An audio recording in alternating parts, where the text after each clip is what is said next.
अस्सलाम वालेकुम। मैं हूँ doctor Hafsa Haider, homeo physician, और आज का हमारा टॉपिक जो है वो वायरल डिजीज़ है या वायरल इन्फ्लुएंज़ा। जैसे कि आज कल बरसात का मौसम है, बारिशों का मौसम है, मानसून का मौसम है, और साथ में इंतहाई तकलीफ़ से ये कहना पड़ता है कि फ्लड का मौसम है, जो कि पाकिस्तान में जिसने बहुत ज़्यादा तबाही फैला दी है। जो लोग ज़िंदा बच गए हैं, उनके लिए वायरल शुरू हो जाएगा, उन्हें इन्फ्लुएंज़ा शुरू हो जाएगा। अब हम बात कर लेते हैं कि इन्फ्लुएंज़ा जो होता है वो कितनी तरह का होता है। इन्फ्लुएंज़ा 4 तरह का होता है, ये एक वायरस होता है। Influenza A, B, C and D, ये चारों तरह का अगर आपको इसमें से कोई भी इन्फ्लुएंज़ा हुआ है, तो उसके लिए जो है वो मेडिसिन होम्योपैथी में मौजूद है। अब हम बात कर लेते हैं इसके साइन एंड सिम्पटम की। अगर हम इन्फ्लुएंजा होता है कि हमें बहुत ज़्यादा हमारी नाक जो है उसमें से स्नीजिंग होती बहुत ज़्यादा स्नीजिंग होती है, नाक से वाटरी सेंसेशन आते हैं, आँखों से पानी आता है, नाक छिल जाती है, इतनी ज़्यादा तकलीफ़ होती है। साँस लेने में तकलीफ़ होती है, गला पक जाता है, बॉडी एक होता है, जिस्म में बहुत तकलीफ़ होती है, जिस्म ऐसे लगता है जैसे टूट गया है, उठने का दिल नहीं करता, बुखार शदीद होता है, सर में दर्द होता है, प्यास लगती है, मुँह का जायका कड़वा होता है और चक्कर आते हैं। इसी तरह के कुछ चीज़ें ऐड ऑन भी हो सकती हैं। और जब ये सब कुछ होता है, ये सब वायरल में ही आता है। सर्दी लगने की वजह से अगर सर में दर्द हो तो ये भी वायरल में आएगा, और अगर इन्फ्लुएंज़ा की वजह से खाँसी होती है तो ये भी वायरल में ही आएगा।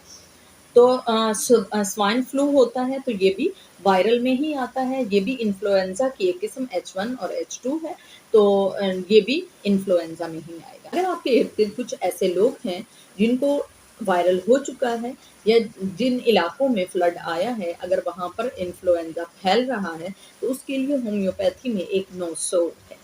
नसोड का आपको पता होगा कि ये जो बीमारी होती है, उसी का मवाद इकट्ठा करके, उसको पोटेंटाइज़ करके, फिर उसके ज़रिए से ये दवाई बनाई जाती है।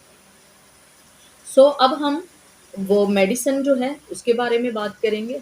इन्फ्लुएंज़ियम 1 जो है, ये हमें इस्तेमाल करनी चाहिए, ये ज़्यादा डीप एक्शन नहीं है, इसलिए इसकी रिपिटिशन में कोई प्रॉब्लम नहीं है। ये ऐसी मेडिसिन नहीं है कि जिसको 1 हफ्ते में या 1 महीने में या 15 दिन में रिपीट किया जाए। इसको डेली भी लिया जा सकता है, और ये इतनी ज़्यादा इफ़ेक्टिव है कि ये बच्चों के लिए भी बिल्कुल सेफ़ है। अगर आप डेली बेसिस पर भी इसके 4 कतरे ज़ुबान पर ले लेते हैं, चाहे 200 पावर में लेते हैं या 1 एम में लेते हैं, तब भी ये आपके लिए इफ़ेक्टिव है और सेफ़ है। ये आपकी इम्यूनिटी बढ़ाती है, डब्ल्यूबीसी को बढ़ाती है। जब आपका ब्लड रेट जो है वो बढ़ेगा तो आपकी इम्यून पावर कम होगी। ये तो उन लोगों के लिए है जिनको इन्फ्लुएंज़ा हो चुका है। जिनको वायरल अभी नहीं हुए, आपके इलाके में है, तो एज़ अ प्रिवेंशन या इसको यूज़ कर सकते हैं। 3 से 4 दिन आप अपने बच्चों को दें, अपने इर्द-गिर्द दूसरे लोगों को दें। जब भी वायरल का कॉन्टैक्ट आपके पास आएगा, यानी आप वायरल के कनेक्ट में आएँगे, तो आपके अंदर इतनी इम्यून पावर होगी कि जो भी बीमारी है वो उसको निकाल बाहर फेंकेगी। अगर स्वाइन फ्लू हो रहा है तो तब भी आप प्रिवेंशन के तौर पर इसको ले सकते हैं। ये ख़ास तौर पर बच्चों के लिए और बूढ़ों के लिए बहुत ज़्यादा इफ़ेक्टिव है, क्योंकि वायरल से सबसे ज़्यादा इफ़ेक्टिव जो होते हैं वो बच्चे और बूढ़े ही होते हैं। सॉरी, प्रेगनेंसी सेफ़ है, प्रेगनेंसी में भी आप इसको ले सकते हैं। प्रेगनेंसी में मोस्टली जो वायरल है वो तेज़ी से होता है, आपके होने वाले बच्चे को भी हो सकता है, और अगर आपको स्नीज़िंग बहुत ज़्यादा है, जैसे ही आप बेड से नीचे पाँव रखती हैं या रखते हैं, तो आपको बहुत ज़्यादा छींकें शुरू हो जाती हैं, तो उसके लिए भी इन्फ्लुएंज़ियम 1 बहुत ज़्यादा इफ़ेक्टिव है, ये 200 आप ले सकते हैं। अगर आपको बार-बार फ्लू हो जाता है, अगर आपको मुसलसल फ्लू रहता है, क्रॉनिक फ्लू में आप आ गए हैं, या आपको जैसे ही मौसम चेंज होता है, तो आपको फ्लू होता है, तो एज़ अ प्रिवेंटिव भी आप ले सकते हैं, एज़ अ ट्रीटमेंट भी आप इसको ले सकते हैं। ये बहुत ज़्यादा इफ़ेक्टिव मेडिसिन है।